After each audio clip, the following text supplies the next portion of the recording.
같은 가격이라면 하드디스크는 SSD보다 훨씬 느리지만 용량은 훨씬 큽니다.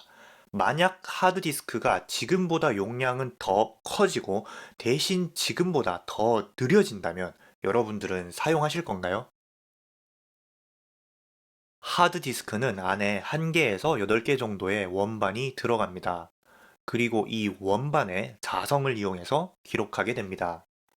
아주 먼 과거에는 이 원반에 자성을 눕혀서 기록했는데요. 단지 제조하기 쉬웠기 때문입니다. 하지만 20년 전이나 지금이나 하드디스크의 크기는 변하지 않았습니다. 그런데 용량은 더 늘어났죠. 같은 공간에 더 많은 데이터를 기록했다는 것은 자성을 기록하는 밀도가 더 촘촘해졌다는 것으로 해석할 수 있습니다. 어떻게 했을까요? 간단하게 자성을 세워서 기록하는 방식으로 바꿨습니다. 과거의 방식을 LMR, 새로운 방식을 PMR이라고 합니다. 그런데 이마저도 한계에 부딪힙니다. 그래서 이번에는 자성을 기록할 때 겹치기를 시도합니다. 기존의 LMR과 PMR 모두 트랙을 기록하고 상당한 여백을 두었습니다. 하지만 이 여백을 극도로 줄여버리고 트랙을 살짝 겹치게 기록해버리는 새로운 방식을 만들어버리죠. 이 방식을 기와장처럼 겹친다고 해서 SMR이라고 합니다. 이렇게 해서 하드디스크의 크기를 유지한 채 다시 한번 용량을 늘리게 됩니다.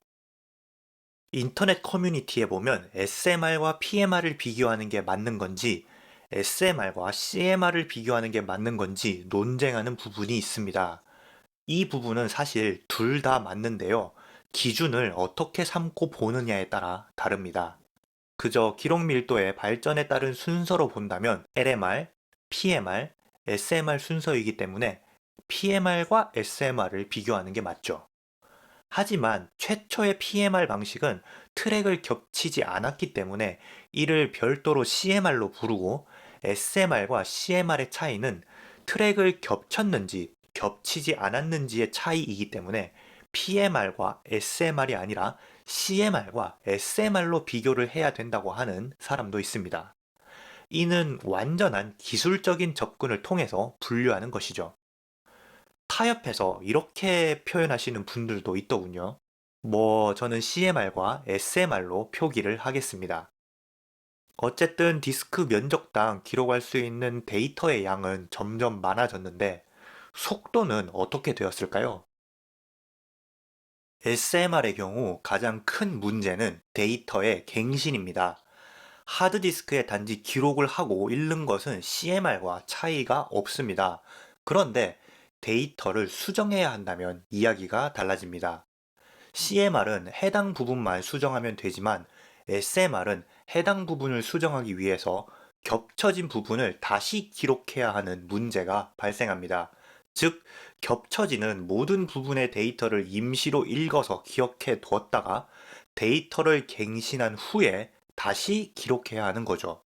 쓰기 작업 한 번으로 갱신이 가능한 CMR과 달리 SMR은 여러 번 쓰기 작업이 일어날 수 있고 이로 인해서 갱신 속도가 매우 떨어지게 됩니다. 이러한 문제를 해결하기 위해서 하드디스크 제조사들은 캐시 메모리를 늘립니다. 64MB 하던 캐시가 256MB가 돼버렸죠. 그럼에도 불구하고 이 캐시 용량이 꽉 차 버리면 다시 쓰기의 속도는 떨어질 수밖에 없습니다. 전통적으로 리눅스나 윈도우나 하드디스크는 읽기와 쓰기 속도가 동일하다고 가정하고 여기에 맞춰서 최적화가 되어 있습니다. 그런데 이제 쓰기 속도가 읽기 속도보다 느린 경우가 나오기 시작한 겁니다. 즉, 기존 소프트웨어에서 문제가 터져 나오기 시작했죠. 서브더홈에서 오픈소스인 프리나스에서 리실버 타임, 즉 리빌딩 시간을 체크해 봤는데 CMR과 SMR의 차이가 무려 15배가 났습니다. 리빌딩 과정에서 다른 디스크가 고장날 경우 해당 스토리지 풀이 완전히 손상될 수 있기 때문에 리빌딩 시간은 짧을수록 좋은데 이처럼 시간이 길다면 아무래도 나스 사용자 입장에서는 불안할 수밖에 없습니다. 하지만 그렇다고 해서 SMR이 완전 못 쓸 수준은 아닙니다. 여러분들이 ZFS를 사용할 일은 거의 없습니다. 실제로 개인 사용자가 쓰는 환경에서는 역시 차이가 나긴 하지만 극단적으로 많이 차이 나지 않습니다. 서브더홈에 따르면 SMR이 CMR 대비 벤치마크 상으로 약 30% 정도 느리고 실제 파일 복사에서는 약 38% 정도 느렸습니다. 만약 SMR이 CMR보다 가격이 훨씬 저렴하다면 3분의 1 정도의 성능을 포기하고 SMR을 택할 수도 있을 것 같긴 합니다. 저도 이 현상이 궁금해서 SMR 디스크를 하나 구매해 봤습니다. 문제는 기존에 있던 CMR 하드디스크였는데 이게 워낙 오래된 하드디스크다 보니 저 같은 경우 SMR 디스크가 성능이 더 잘 나왔습니다. 물론 대용량 파일을 외장 하드로 물려서 백업하는 용도로만 사용하고 있고 나스에 넣어보지는 않았어요.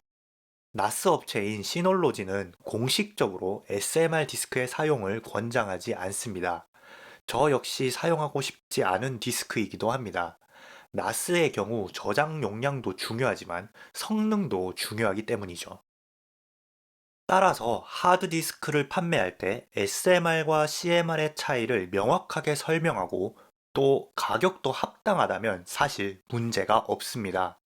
그런데 제조사가 이를 밝히지 않고 고급형 제품의 SMR 디스크를 팔았다가 발각되어 버린 사건이 있었습니다. WD가 나스에 많이 쓰이는 레드하드를 소비자에게 설명도 없이 SMR로 팔아버린 거죠. 이 때문에 미국에서는 집단 소송까지 일어났는데 한국은 다들 모르시는 건지 알게 모르게 환불 받으신 건지 모르겠습니다만 조용히 이 사건이 넘어갔습니다. 시게이트는 이 사건 이후에 홈페이지에 SMR을 사용하는지 CMR을 사용하는지를 명확하게 구분해서 올려두었습니다.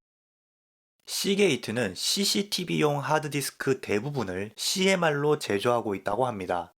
사실 그럴 수밖에 없는 게 CCTV는 지속적인 기록이 일어납니다. 매초 촬영한 영상을 저장해야 하니까요. 이거 SMR로도 가능하지 않나요? SMR은 단순 기록에는 문제가 없잖아요. 혹시 이렇게 생각하셨나요? 맞긴 한데 이는 용량이 꽉 차기 전까지만 유효합니다. 용량이 꽉 찬다면 한 달 전에 촬영한 영상을 1초 전에 촬영한 영상으로 바꿔야겠죠? 바꾼다는 것은 네, 갱신이 필요하게 됩니다. 이러한 작업이 매초 일어난다면 정작 CCTV가 중요한 순간을 기록하지 못하는 문제가 발생할 수도 있습니다. 그래서 CCTV용 하드디스크로는 CMR이 더 적합합니다. 이걸 응용해서 SMR 하드디스크를 구매하기 싫어서 CCTV용 하드를 사는 경우도 있었는데요. 가격대가 나스용 하드디스크보다 저렴했기 때문입니다. 그런데 이 꼼수를 제조사들도 파악했는지 이제 CCTV용 하드 가격이 나스용 하드 가격이랑 같아지거나 거의 비슷해졌습니다. 이 정도 가격 차이라면 나스 사용자는 나스용 하드를 사는 게 더 낫죠. 그리고 일부 저용량 제품들은 CCTV용이지만 SMR을 적용한 제품들도 있으니 이러한 방식으로 구매를 하시는 경우 매우 주의해야 합니다. 시중에 보면 출시 일자가 다르지만 용량이 같은 하드디스크가 있습니다. 최근에 출시한 제품이 SMR, 과거에 출시한 제품이 CMR입니다. 근데 이 CMR 제품은 단종되었습니다. 단종을 했으면 가격 비교를 하지 말고 단종 처리를 해야 하는데 CMR 하드를 주문하면 단종되었으니 SMR로 보내준다고 합니다. 혹시 아직 재고가 있어서 CMR을 살 수 있겠다고 판단한 소비자나 잘 모르는 소비자는 이러한 하드디스크를 구매할 수도 있는데 이걸 왜 단종 처리 안 하고 이렇게 가격 비교를 두 개로 나눠서 하는지 참 이해할 수 없습니다. 개인적으로 이는 소비자 기만이라고 생각되는데요. 깔끔하게 단종 처리하는 게 대체 뭐가 힘들었던 걸까요? 여러분들은 하드디스크가 더 느려지고 용량은 더 커진다면 사용하실 건가요? 저는 경우에 따라서입니다. 나스라면 사용하지 않을 것 같고 일반적인 백업 용도라면 사용할 것 같네요. 이제 남은 것은 우리가 가지고 있는 하드디스크가 SMR인지 CMR인지 확인하는 것입니다. 다행히도 저는 모든 디스크가 CMR입니다. 물론 의도를 가지고 구매했던 이 디스크는 제외하고 말이죠. 여러분의 하드디스크는 CMR인가요? SMR인가요? 당장 검색해 보시기 바랍니다. 지금까지 유랑인이었습니다.